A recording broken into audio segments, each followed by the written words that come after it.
It was a sleepy little town surrounded by hills, where people still believed in simple living and timely routines.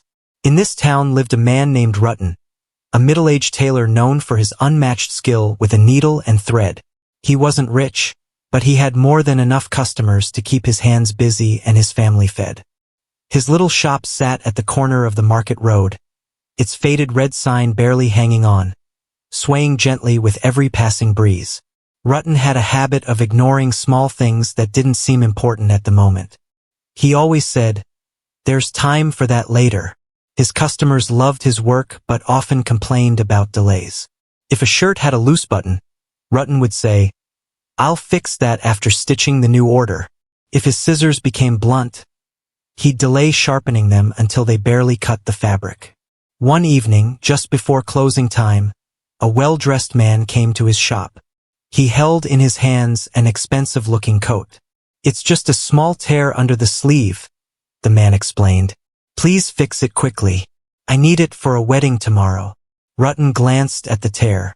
It was minor, barely a thread out of place. He nodded and said, "Come back tomorrow morning.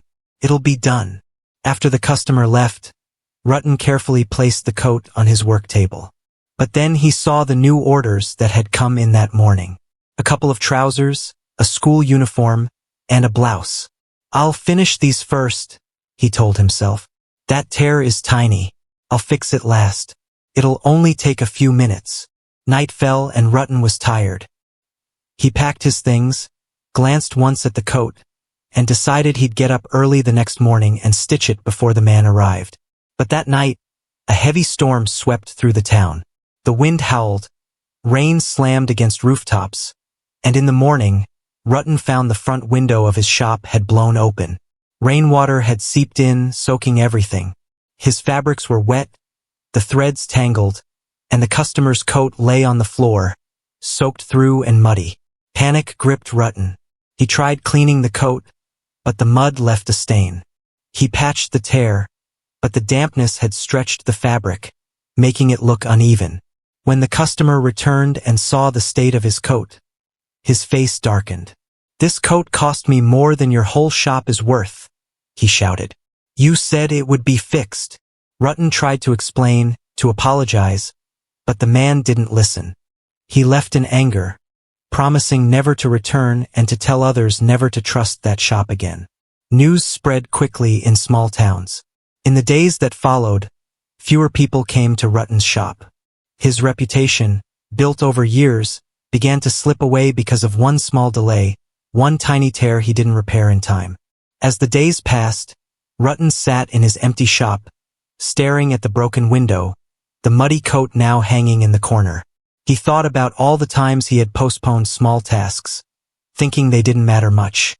One morning, as he cleaned his work table, he found an old note written by his father, also a tailor. It read, "A stitch in time saves 9. It hit Rutten with full force. He finally understood. One small stitch done on time could have saved 9 stitches later, and more than that, his reputation, his customer, his peace of mind. From that day, Rutten changed. He fixed every button the moment he noticed it loose. He sharpened his scissors weekly. He opened and closed his shop with care. Slowly, customers returned. Trust was not easy to win back, but his effort showed. Years later, a young boy joined as his apprentice. One day, the boy asked, "Ustad, why do you fix even the smallest thread right away?" Rutten smiled and replied, "Because a stitch in time doesn't just save 9, it can save everything." Moral of the story: a stitch in time saves 9. Fixing small problems early can prevent big troubles later.